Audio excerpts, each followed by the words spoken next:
You know, for a long time now, I've wanted Wilbur to come to Don't Starve Together, and although that is still very much possible, the Moon Key update kind of added a different type of monkey, and as cool as this was, it also kind of confused me. And that confusion comes with the difference between Primeapes and powdermonkeys. I mean, yeah, sure, when it comes to Primeapes and splumonkeys, one group obviously lives underground, so they are no doubt going to be different, but both Primeapes and the new powdermonkeys both very clearly come from the sea. So what caused this shift in Primeapes? And more importantly, where did the curse come from that turns people into monkeys? What is the relation to the moon? And most importantly, what happened to Wilbur, as the Moon Key Queen clearly isn't him? Everybody stay tuned, because this is another very deep dive into Don't Starve's hidden lore. This is the Monkey Theory.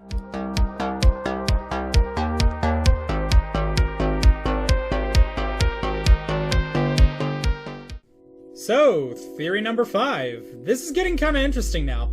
The more of these theories I make, the more I'm able to work on a solid storyline of what happened in the Constant. It's pretty cool that I've made a total of 5 of these now. The Wilson theory doesn't count though, that was a joke. However, this video is brought to you by me, again. Yes, I'm making the bold and controversial action of sponsoring myself a second time in a row. I really do like making these theory videos, and you guys all seem to enjoy them too.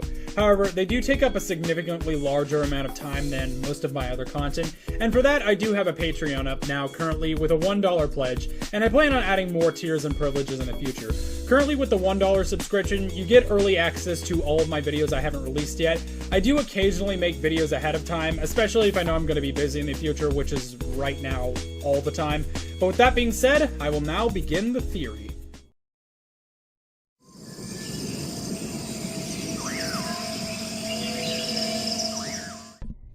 Now, so far I've made 3 other theory videos that tackle a specific race or species or faction in the Constant, and all of those have one group that the player typically sees more than the others. For the Merms, that was the regular Merms in the swamp. For the Pigmen, they were just the standard pigs found in mainland villages, and the Rock Lobsters really didn't have any other descendants besides maybe the Wobster. But when it comes to monkeys, you could really go in several directions. For instance, if we're using single-player Don't Starve, the only monkeys in the world are splumonkeys found in the caves. If we switch over to the Shipwrecked DLC, that becomes the Primeapes that can be found on the surface of most islands. And if we switch over to DST, we are faced with the newest iteration of monkeys, being the Moon Key Pirates, who admittedly have a similar fur color to the Primeapes, but they clearly aren't the same. However, they do behave somewhat similarly. All 3 factions have a knack for taking items, and if they are powder monkeys, they will outright steal them from the player. So, what's going on? Well, as always, I think it's important to first figure out which monkeys came first and from where.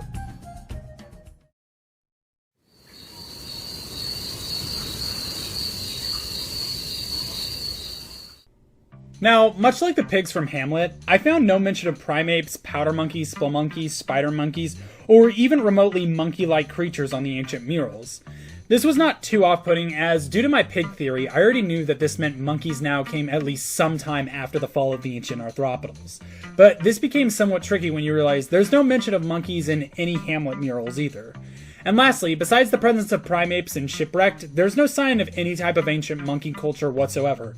And at first that would obviously lead us to an impasse. I mean, where do we even go from here? But then I remembered the intelligence scale of primeapes compared to the other 3 factions I've done. And that's with the fact that primeapes, at least compared to pigs and merms, aren't really all that smart. Compared to both of these factions, primeapes do not have tools and they don't have clothes, and the only buildings they can create seem to be nothing more than simple homes that cram up to 4 or 5 monkeys in a single hut. And seeing as to how my original hypothesis was that all monkeys must have originated from primeapes of some sort, as it would be certainly following the trend of both merms and pigmen coming from lands besides the mainland. However, the primeapes do have a leader, and it's actually an unlockable character. Wilbur. Wilbur is pretty different from the other primeapes in both appearance and the fact that he's profoundly intelligent compared to them. However, he is very much one of them in both his health, the way he runs, and of course his obsession with bananas. And the primeapes treat him as such, picking resources on his behalf, making him the one character in the game with special privileges in regards to primeapes. So, what makes Wilbur special? And I have a later answer for that in regards to his role as the Monkey King. However, at the moment, I was at a dead end when it came to learning more about the primeapes due to the simple fact that there's not all that much to theorize about primeapes alone.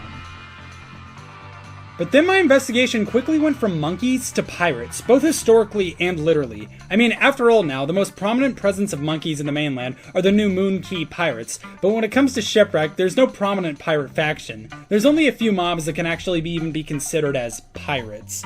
The octopus looks fairly like a pirate. There are also a few parrot pirates, and even the named parrot pirate Wally that will talk with the player and even tell them some riddles. Plus, you can even play as the pirate Woodlegs. However, there's one more mob that may explain the complete lack of the pirate faction, and among the wreckages of various ships in Shipwrecked, we find them. During a full moon, pirate ghosts emerge from these wreckages. Not pig ghosts or regular constant ghosts, but literal pirates like Woodlegs. And these guys clearly aren't monkeys, as we even know what monkey ghosts look like thanks to the wonky. And it would be one thing if it was an isolated incident. However, there are literally dozens of pirate ships in Shipwrecked. So, what on earth happened? Who killed all the pirates?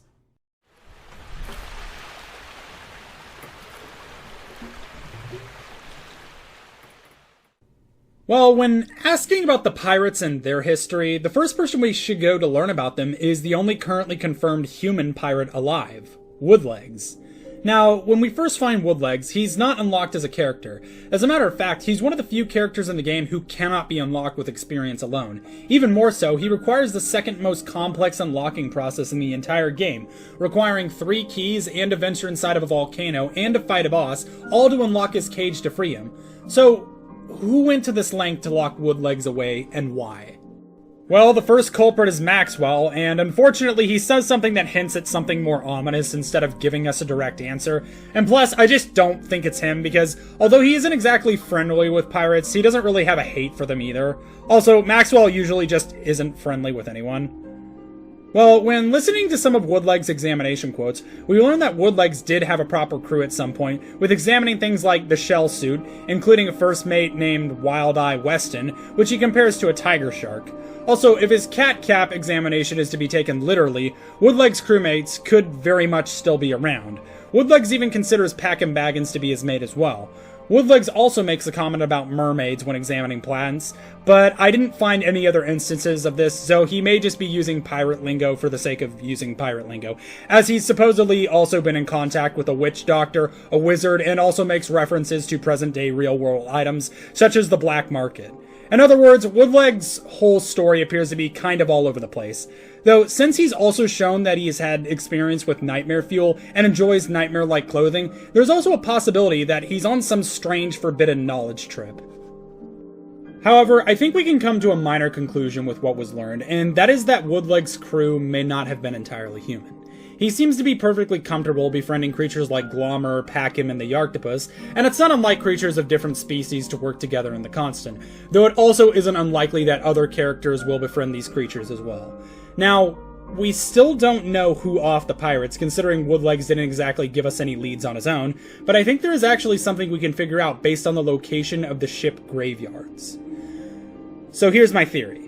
The Shipwrecked pirates were a group of similar survivors to the graves and corpses in the Constant. Among these pirates existed Woodlegs, and due to the Constant's strange nature when it comes to sentient creatures, these pirates also had other animals as part of their crew, including an octopus, and, as of typical of pirates, parrots. These pirates were the prominent force on Shipwrecked, as seen with their various massive ships, islands filled with crates they left behind, and remaining parrots that fly around the wreckages of old. But who took out the pirates? Well, my first response to this question was Quacken.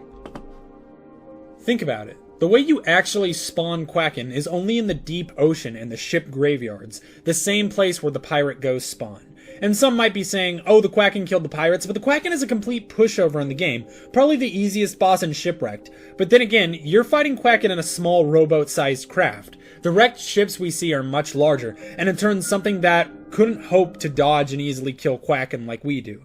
In other words, Quacken was a perfect counter to these larger ships. Even in the Shipwrecked short, we see Wilson near the same ship graveyards in-game until he is attacked by the Quacken. Woodlegs himself even knows of the Quacken's infamy, describing it as "'tis the mightiest beast in the sea." And one more thing we learn about the booty bag that the Quacken drops, it belongs to Woodlegs, as his quote says, "Me thought me lost that." So, that's all good evidence that the Quacken was the one to defeat the pirates and at the time Woodlegs, but it doesn't explain why Woodlegs was in the cage, why the Moonkey pirates even exist, or how and why the Primeapes have a leader named Wilbur. However, there's one more examination quote that may give us something from him, and it comes from when Woodlegs examines a Primeape saying, "like looking in a cracked, greasy mirror." Now, obviously we would have looked over this when Shipwrecked first came out, as there was no instance of pirate monkeys in the game, but now with the Moonkey update, this quote could suddenly mean something completely different. And it doesn't just stop with Primeapes. When examining a splumonkey, Woodlegs states, "Me once saw a monkey with a hook claw," and because of both of these, we have to ask ourselves the question, was Woodlegs in contact with the Moonkey curse? And more importantly, has Woodlegs always been human?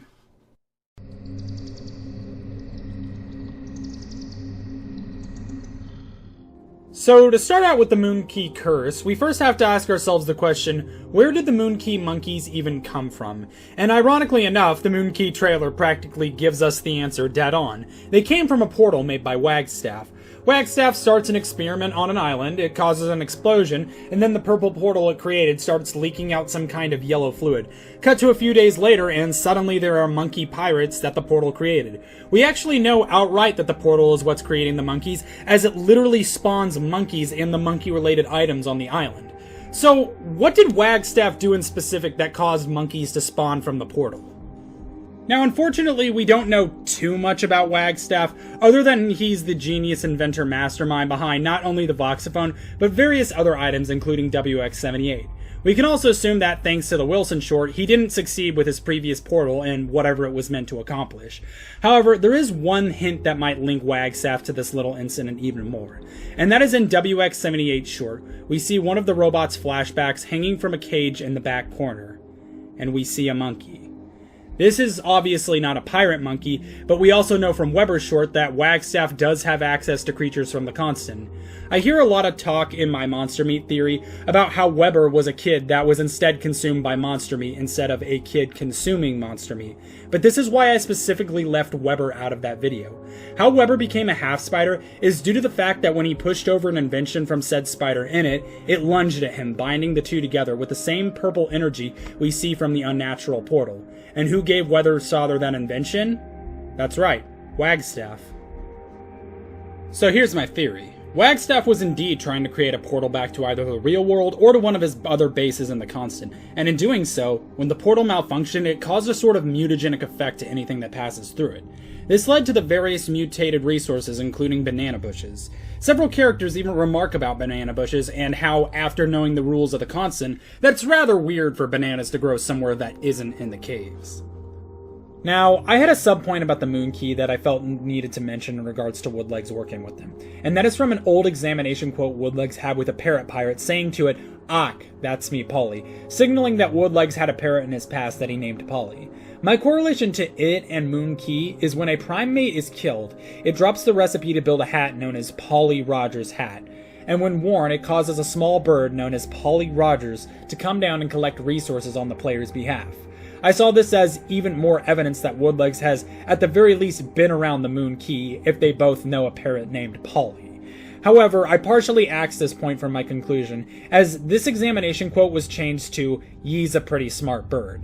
However, even without the parrot point, Woodlegs does have a clear relation to the Moonkey in regards to his examination quotes of monkeys, and the obvious similarity between the two names Primeape and Primate. So, once again, what does all this mean? Well, let's start off by reviewing some facts. There doesn't seem to be any main location or species of where monkeys first started in the Constant, which isn't too surprising as so far monkeys have been fairly normal in their portrayal with the exception of the Moonkey pirates and Wilbur, the king of the Primeapes. Second, we know that there also used to exist a faction of pirates and shipwrecks that have a fairly human appearance, though with the exception of Woodlegs, they have been mostly killed off by the Quacken. Lastly, we know that the pirate Woodlegs has had some form of contact with the Moonkey monkeys sometime in the Constant. So, where does that lead us? Let's talk about the Monkey King and the Monkey Queen.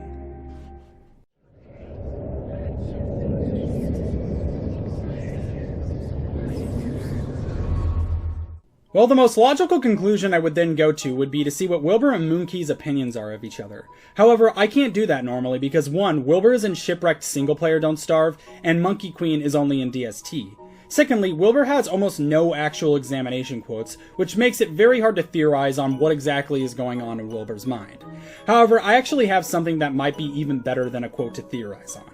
And it's the fact that Wilbur, or rather the title, the Monkey King, isn't just a cool sounding name to call the leader of the monkeys. The Monkey Queen is actually a rather prominent character in Chinese mythology, and we know that Clay is well attuned with Chinese mythology due to every year they release a new update for one of the 12 Chinese zodiac animals. Wilbur himself actually came out on the year of the monkey. So how important is the Monkey King?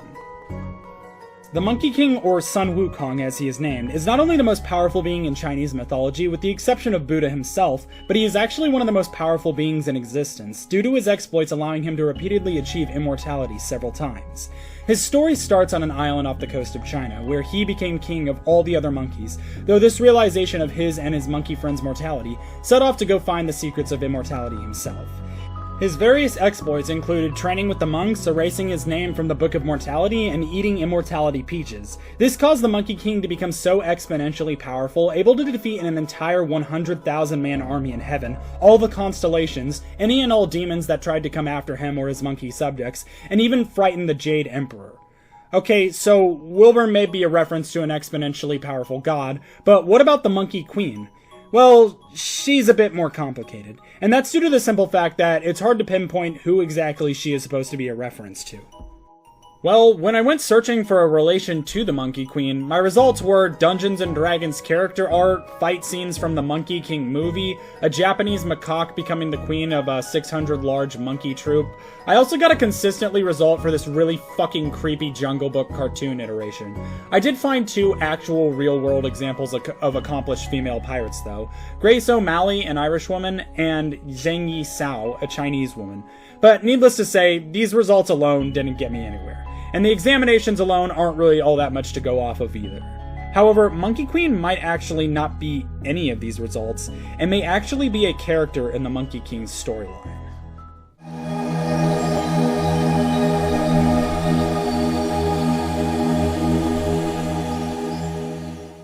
Now back to the Monkey King's storyline. Sun Wukong, after achieving immortality for the first time from his teacher, then went back home to protect his island from a demon that had been kidnapping other monkeys. After defeating him and dozens of other demons, the high demons of the underworld had come up with a plan to finally take the Monkey King's soul by taking it from him while he was sleeping.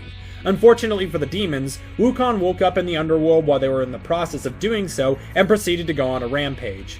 This caused the high demons to immediately apologize, claiming they had the wrong monkey, whereas Wukong corrected this mistake by erasing his name and the name of as many monkeys he could find from the Book of Immortality, effectively making him immortal twice. The Jade Emperor of Heaven, realizing that Monkey King was getting too powerful and in turn was tampering too much with mortality, decides to give him a job in heaven to prevent him from causing more chaos. After his first attempt failed, he gave Wukong the job of tending to Queen Ji Wangmu's peach garden. This was a huge fucking mistake, as any peach in the garden when consumed would grant immortality and other heavenly powers. And there were over 3,600 peaches in the garden. And Wukong ate every single one of them. He then crashed Queen Ji Wangmu's peach banquet by sneaking in, drinking the immortal wine, becoming immortal yet again, stealing another deity's immortal pills, yep, you guessed it, becoming immortal yet again. This finally causes the Jade Emperor to mobilize against Monkey King, causing him to single-handedly defeat the entirety of 100,000 heavenly warriors, 28 constellations, and a few other deities. After finally being captured by getting knocked out by the god of war in Chinese mythology, he's put into a crucible which is supposed to melt him to death. He escapes, and because he was melted on his immortal side, becomes even more immortal. Finally, Buddha himself comes to the Monkey King and makes a bet with him that if he can jump out of his palm, he can be the new Emperor of Heaven. Monkey King is incapable of doing so, as Buddha is literally all of creation, meaning it is impossible for Monkey King to escape his palm. He then punishes the Monkey King by smashing him under an entire mountain and leaving him to contemplate humility for the next 500 years. So, what does all this have to do with Don't Starve? Well, what if I made the inference that the Monkey Queen was actually an indirect reference to Queen Ji Wangmu? Apart from the fact that both her and Wukong's name both start with a W, which is as common with Don't Starve characters, it's the only instance in Wukong's story, aside from the movies, that he interacts with someone of a queen status.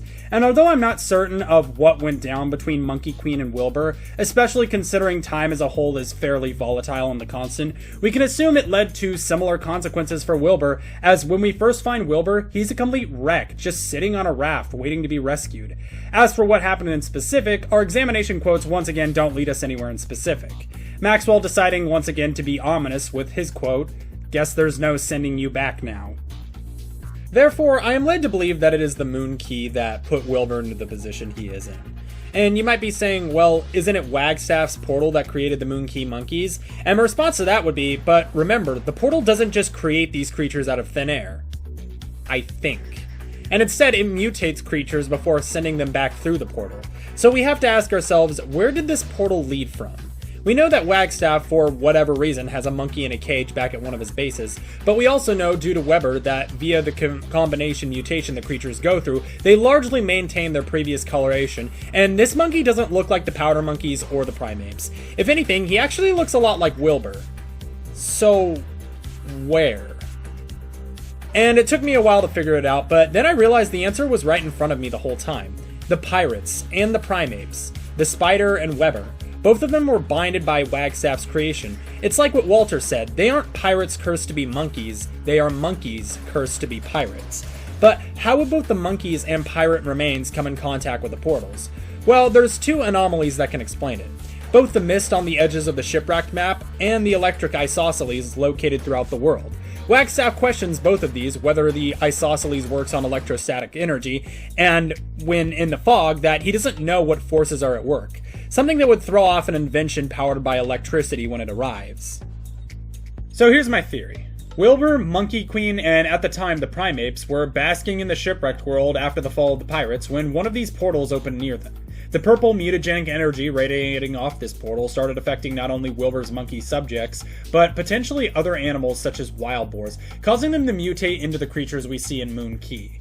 But this time it was different, as it was living creatures who were interacting with non-living deceased remnants, the remnants of pirates, not actually still living pirates, which is why every single one of the monkeys have an accursed trinket that they drop when they die, and one of these most signature items on the accursed trinket that you can see is a golden tooth, a common dental treatment that pirates had. And you might be asking, why do you transform into a monkey if the trinket is only meant to turn the monkey into a pirate? And my response to that is because that monkey isn't a monkey anymore. It's a pirate monkey, meaning you become like the previous creature, pirate and monkey. Both Wilbur and Monkey Queen must have figured out what was happening with the monkeys, however, their views must have been different. Wilbur must have realized the problem with having monkeys become pirates, whereas the Monkey Queen saw it as a profound gift. She also figured out some way to kind of reverse it, likely much like Wilbur, but refused to turn the monkeys back as now she had more control. This could have erupted in a conflict where Wilbur started stealing the cursed trinkets from Moon Key, causing her to lash out and fight back. Wilbur abruptly lost against her and her new subjects, managing only to save himself and a few other Primeapes by catching himself on a log raft. And that was, for the most part, the story of the Moon Key and the still fairly new monkey faction.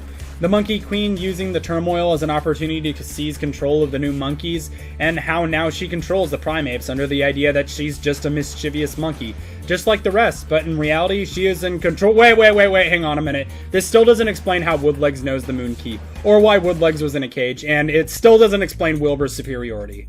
Well, I have one final part of this theory. What if Wilbur knew Woodlegs?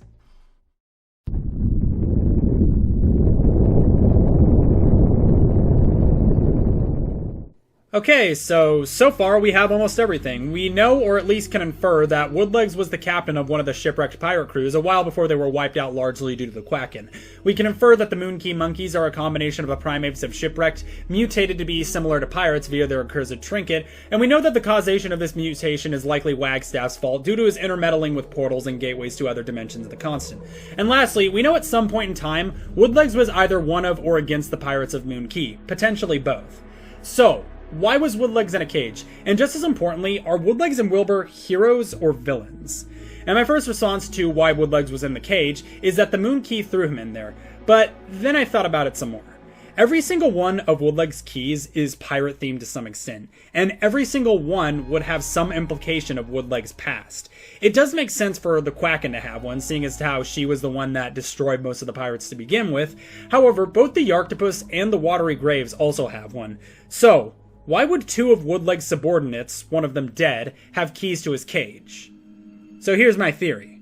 Woodlegs was betrayed. Woodlegs, as we know, was a captain, meaning he was likely in charge even after a majority of his forces bit the dust. However, he also knows monkeys and believes that primates are at least somewhat similar to him. It could even be that Woodlegs taught the monkeys how to be pirates to begin with.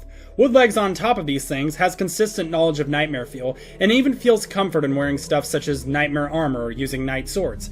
What if Woodlegs, due to his consistent interaction with nightmare fuel in the past, genuinely believed monkeys to be like himself as a pirate, or even to believe himself to be a monkey?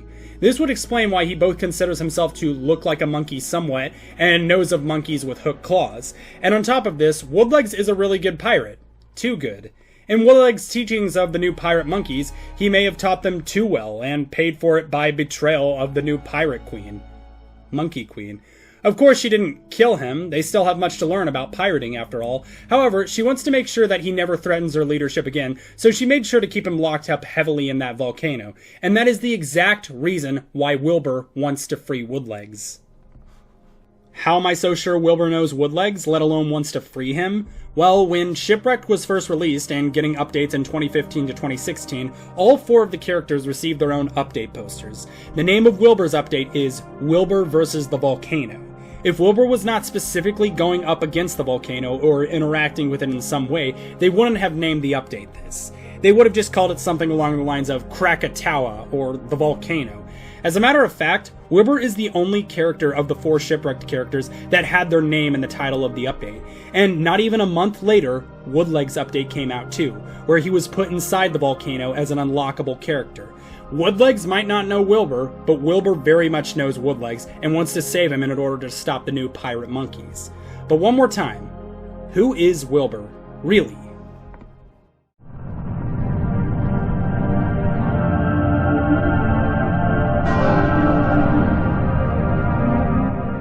Now, I've already droned on about a speech of how Wilbur is a reference to the Monkey King, but why is the Monkey King here? Is Wilbur actually exponentially powerful, and if so, how? Earlier, I noted that the only reference I saw to Wilbur in Don't Starve's animated shorts, besides the Shipwrecked short itself, is in WX78's short, where there is a single small monkey in a crate behind Wagstaff that looks to be a similar species to Wilbur. So, is Wilbur actually a deity that was defeated by the forces of heaven? And my response to that is no. Just as much as Queen Moonkey, whether she's a reference to Queen Ji Wangmu or not, is not the Queen of Heaven in Don't Starve. Neither is Wilbur a reality-defying god. However, Wilbur is secretly a powerful character, and I have absolutely no doubt about that. And that's due to the simple fact that Wilbur is not like the other monkeys.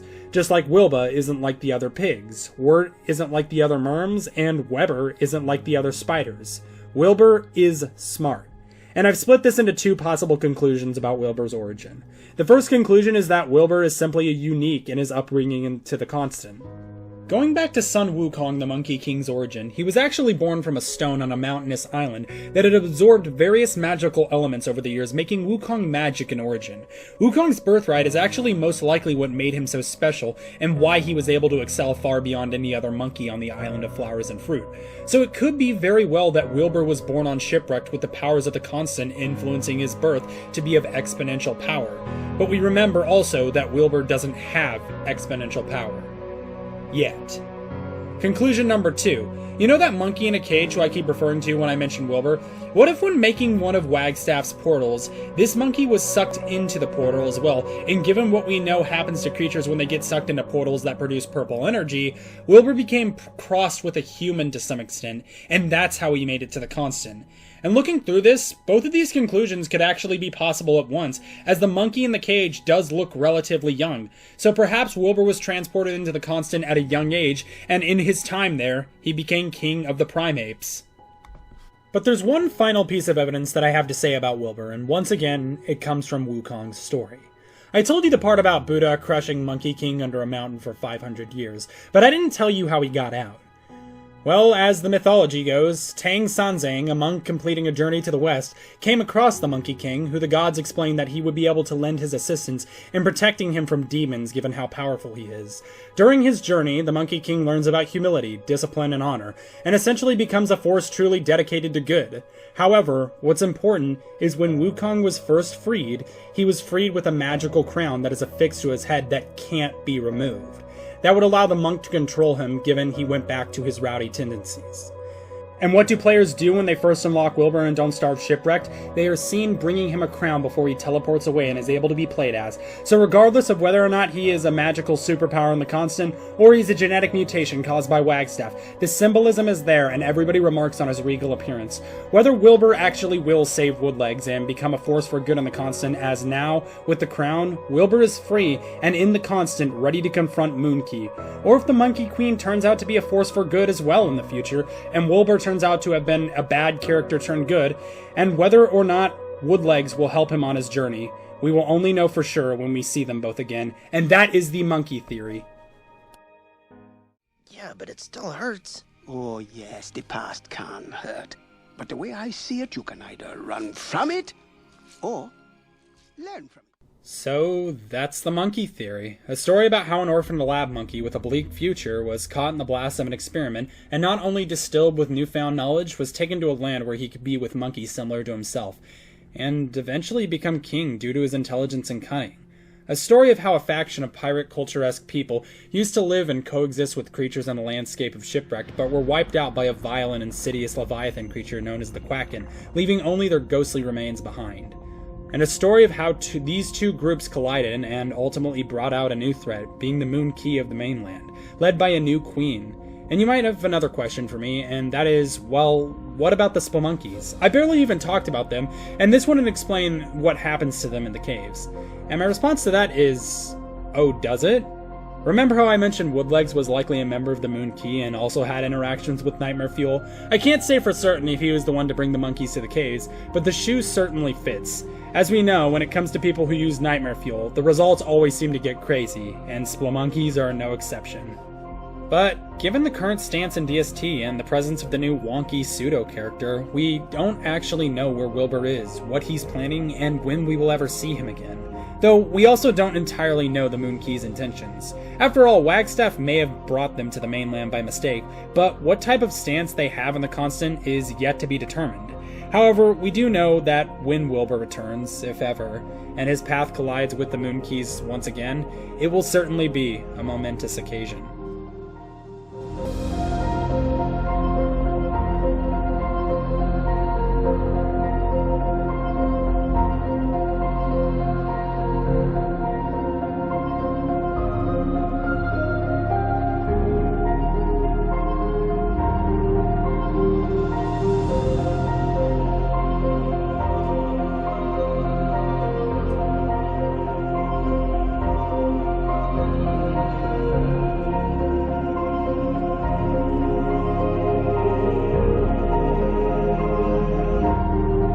Wait, now that I think about it, there are cyborg animals in the WX-78 short. Could it be that Wilbur is actually a robot?